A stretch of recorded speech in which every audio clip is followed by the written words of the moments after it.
अस्सलामुअलैकुम स्टूडेंट्स, मैं हूं डॉक्टर अबीबुर्रहमान और आप देख रहे हैं क्वेटा टीवी। स्टूडेंट्स, हाइड्रोकार्बन्स में आज हमने पढ़ना है लेक्चर नंबर 8 को और इसमें हम पढ़ेंगे रेडिकल सब्स्टिट्यूशन रिएक्शन।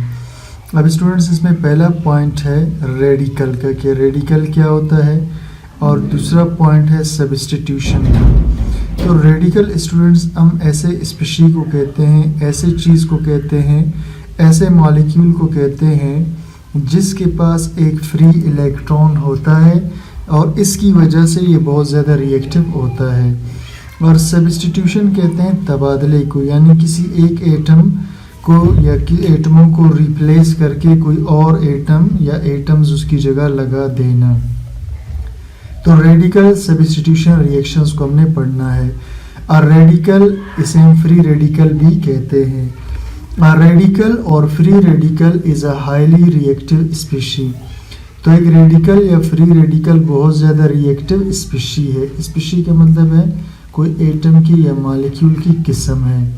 कंटेनिंग जो रखता है an atom with an unpaired electron, जो रखता है एक एटम अनपेयर्ड इलेक्ट्रॉन के साथ, यानी उसके पास एक इलेक्ट्रॉन होगा अनपेयर्ड, आज़ाद, एक दाना, कोई इसका जोड़ा न हो। Found by homolysis of a covalent bond, और ये बनता है होमोलाइसिस से।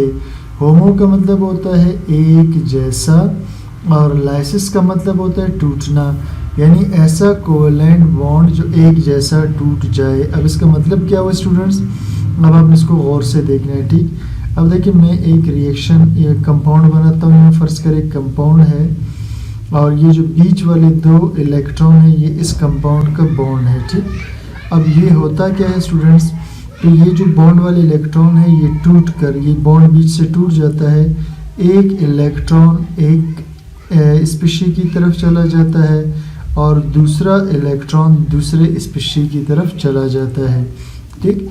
अब इसके बाद क्या हो जाता है कि एक स्पीशी पे एक आज़ाद इलेक्ट्रॉन आ जाता है और दूसरे स्पीशी पे भी एक आज़ाद इलेक्ट्रॉन आ जाता है। तो the products A and B, ये वाले स्टूडेंट्स, तो जो प्रोडक्ट्स ए और बी है आर कॉल्ड रेडिकल्स, इसको हम बोलेंगे रेडिकल क्योंकि इनके पास आज़ाद इलेक्ट्रॉन है। दे आर इलेक्ट्रिकली न्यूट्रल, ये इलेक्ट्रिकली न्यूट्रल होते हैं यानी बेचार्ज होते हैं। They are very reactive and unstable, ये बहुत ज़्यादा रिएक्टिव यानी दूसरों के साथ मिलने वाले, एंड अनस्टेबल और गैर क़याम पजीर होते हैं। अब अनस्टेबल या गैर क़याम पजीर का मतलब है कि ये आज़ाद नहीं रह सकते, किसी के साथ ज़रूर मिलेंगे। ड्यू टू इनकम्प्लीट ऑक्टेट, क्योंकि नामुकम्मल होता है इनका ऑक्टेट, यानी इनके आखिरी शेल में, मिसाल के तौर पर अगर मैं CH3 की बात करूं जो कि एक फ्री रेडिकल है, ठीक है, ये वाला ये एक फ्री रेडिकल है। अब स्टूडेंट्स, इसमें जो कार्बन है, कार्बन के आखिरी शेल में 4 इलेक्ट्रॉन होते हैं, एक यहाँ पर, एक यहाँ पर, एक यहाँ और एक यहाँ। अब कार्बन क्या करता है स्टूडेंट्स, इस हाइड्रोजन के साथ जब मिल जाता है, फिर इसके साथ जब मिल जाता है और इसके साथ मिल जाता है, तो इसके इलेक्ट्रॉन 2, 4, 6, 7। अब इसमें 7 इलेक्ट्रॉन है और इसको स्टेबल होने के लिए 8 इलेक्ट्रॉन चाहिए। तो इसका मतलब है कि इसके 8 इलेक्ट्रॉन कंप्लीट नहीं है। तो जब 8 इलेक्ट्रॉन किसी एटम के आखिर में कंप्लीट ना हो तो हम कहते हैं कि वो इनकम्प्लीट ऑक्टेट में है या फिर वो क्या है, वो अनस्टेबल है, ठीक। तो चलिए जी, अनस्टेबल है ड्यू टू इनकम्प्लीट ऑक्टेट क्योंकि उसके आखिरी शेल में 8 इलेक्ट्रॉन नहीं है। Radical process involve single electrons, और रेडिकल के अमल में शामिल होते हैं सिंगल इलेक्ट्रॉन्स, यानी इसके अंदर ये वाले इलेक्ट्रॉन्स होते हैं। So half headed arrows are used to show the movement of electron. तो हाफ एडेड एरो, ये देखना इस स्टूडेंट्स, इसका मैंने आधा सेट बनाया आधा नहीं बनाया, इसे हम कहते हैं हाफ एडेड एरो, यानी इस तरीके से, ठीक है। Half headed arrows are used, तो हाफ एडेड एरो इस्तेमाल करते हैं show the movement of electron, जिससे हरकत को इलेक्ट्रॉनों की जाहिर करते हैं कि ये इलेक्ट्रॉन यहाँ जा रहा है, ये इलेक्ट्रॉन यहाँ, तो इसको हाफ एडेड एरो से जाहिर करेंगे। One of headed arrow shows is used sorry one of added arrow is used for each electron। एक ऑफ एडेड एरो इस्तेमाल होता है हर इलेक्ट्रॉन के लिए, एक इसके लिए और एक इसके लिए। ठीक है स्टूडेंट्स, इसके बाद अल्केन्स रिएक्ट विद क्लोरीन और ब्रोमीन। अल्केन्स रिएक्शन करते हैं किसके साथ स्टूडेंट्स? क्लोरीन या फिर ब्रोमीन के साथ। किसके साथ स्टूडेंट्स? अल्केन्स रिएक्शन करते हैं क्लोरीन या फिर ब्रोमीन के साथ to form alkyl chlorides and alkyl bromides. और क्या बना लेते हैं? Alkyl chloride. और मिसाल के तौर पर स्टूडेंट्स अगर ये अल्केन है, लेट्स से मैं इधर मीथेन बना लेता हूँ। ठीक, इस CH4 को कहते हैं मीथेन। ठीक, अब ये क्या कह रहे हैं जी? अल्केन्स रिएक्ट विद क्लोरीन, अगर ये क्लोरीन के साथ मिल जाए या इसी तरह ब्रोमीन के साथ टू फॉर्म अल्काइल क्लोराइड्स, तो ये क्या बनाएगा स्टूडेंट्स? यहाँ पर जो क्लोरीन है, ये दो क्लोरीन है, एक क्लोरीन एक हाइड्रोजन के साथ निकल कर HCl बना देगा और एक क्लोरीन जो यहाँ बच गया वो इधर आके लगेगा, तो अब ये कंपाउंड बन जाएगा मीथाइल और क्लोराइड। ठीक है, ये पोर्शन पहला वाला CH3 इसका मीथाइल है ये वाला। ठीक, और बाकी ये क्या चीज़ है? क्लोराइड। तो बन गया मीथाइल क्लोराइड। इसी तरह मिथाइल ब्रोमाइड बनेगा। तो अल्केन्स मिलते हैं क्लोरीन या ब्रोमीन के साथ और बनाते हैं अल्काइल क्लोराइड या अल्काइल ब्रोमाइड।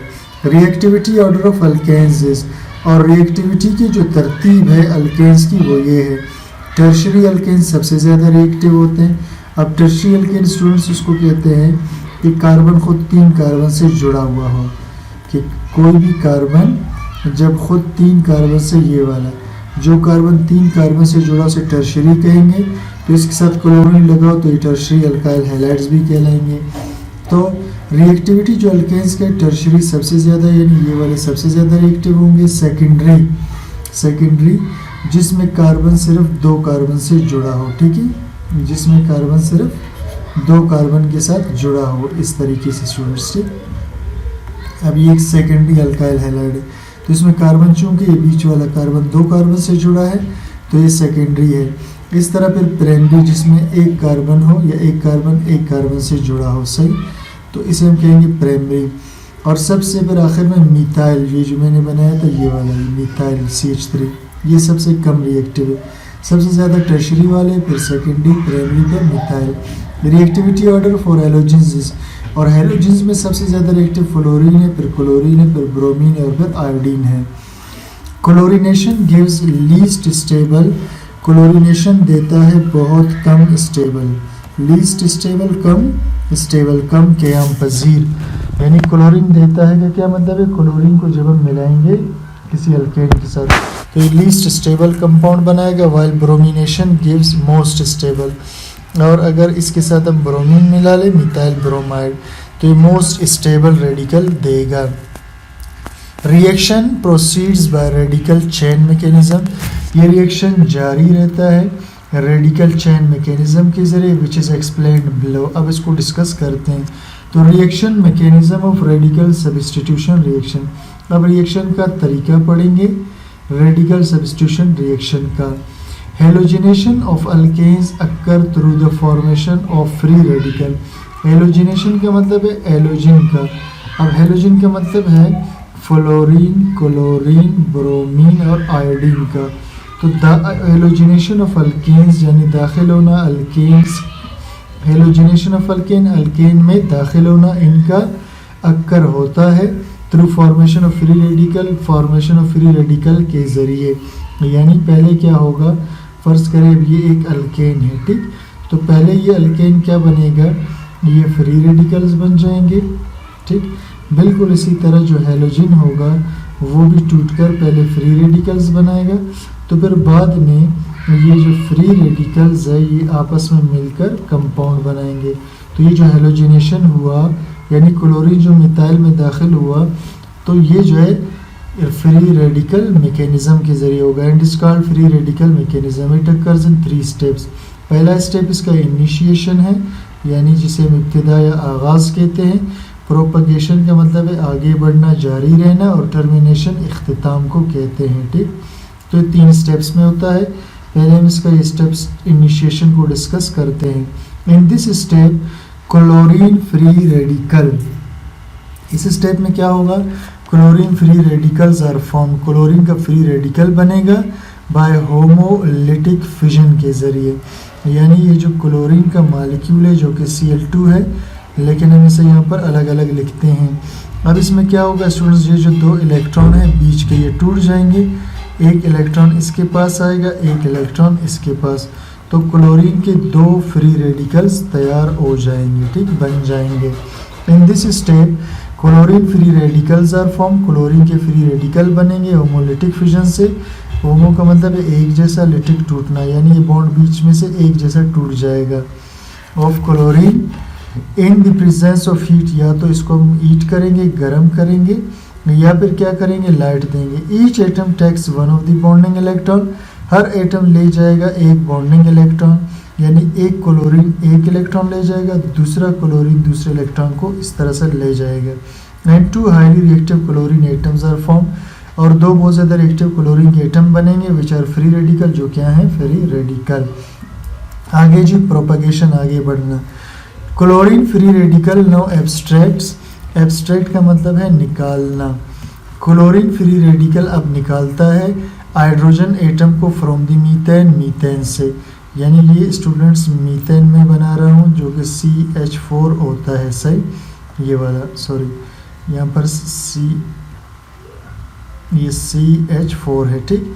अब कहता है ये जो क्लोरीन फ्री रेडिकल है ये एक हाइड्रोजन को निकाल लेता है, ठीक है, ये एक हाइड्रोजन को क्या करेगा, निकाल देगा, तो खुद बना लेगा HCl।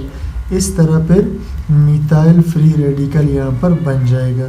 Chlorine free radical now abstracts, chlorine radical अब निकालता है हाइड्रोजन एटम को मीथेन में से, forming a molecule of HCl, और बनाता है HCl का मॉलिक्यूल।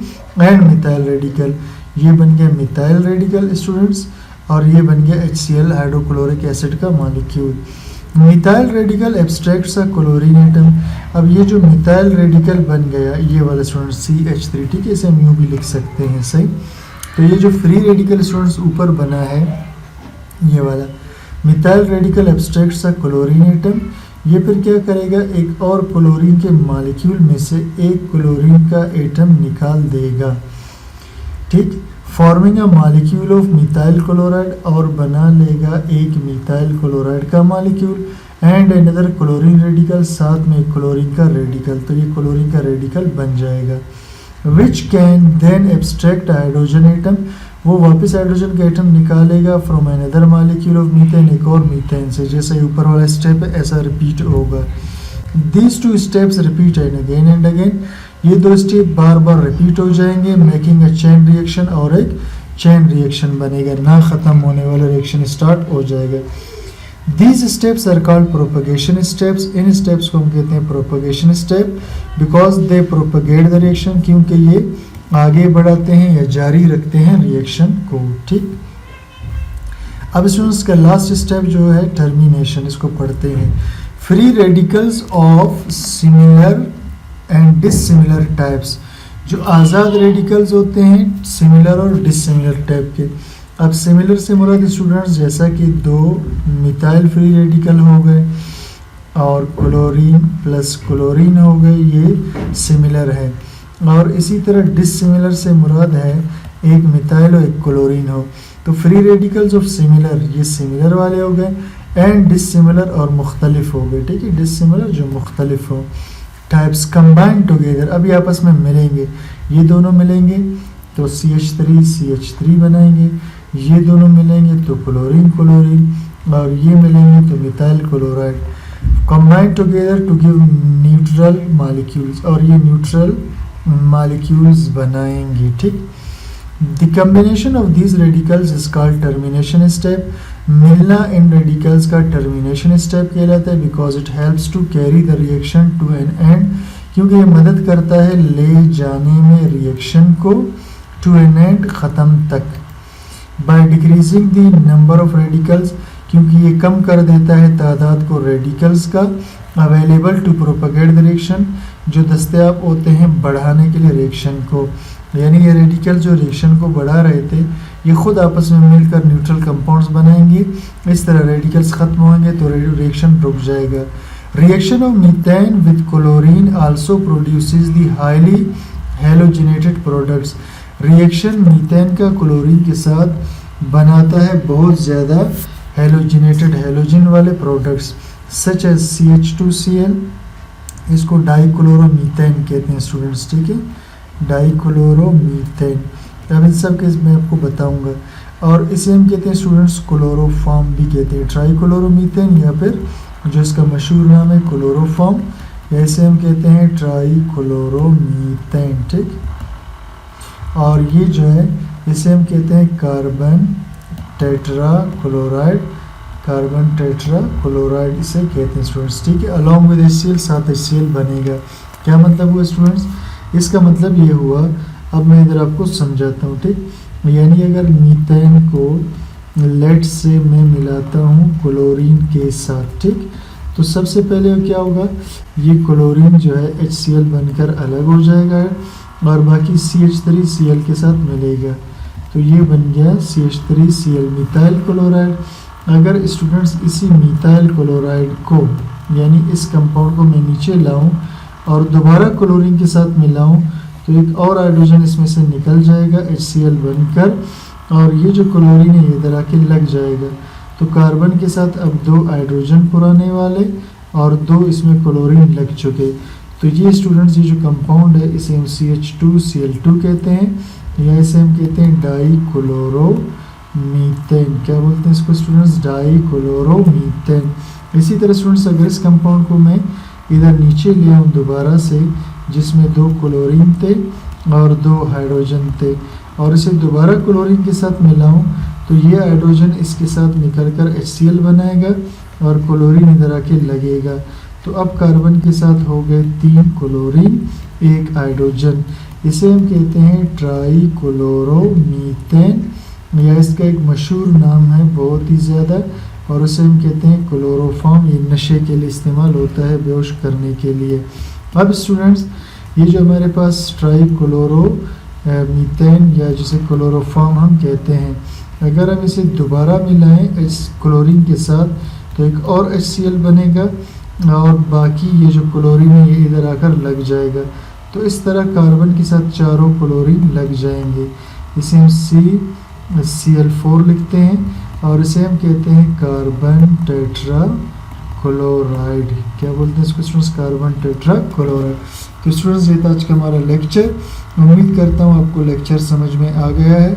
कोई चीज़ क्लियर ना हो कमेंट सेक्शन में ज़रूर बता दीजिए और चैनल को सब्सक्राइब लाइक शेयर ज़रूर कीजिएगा। Thank you for watching.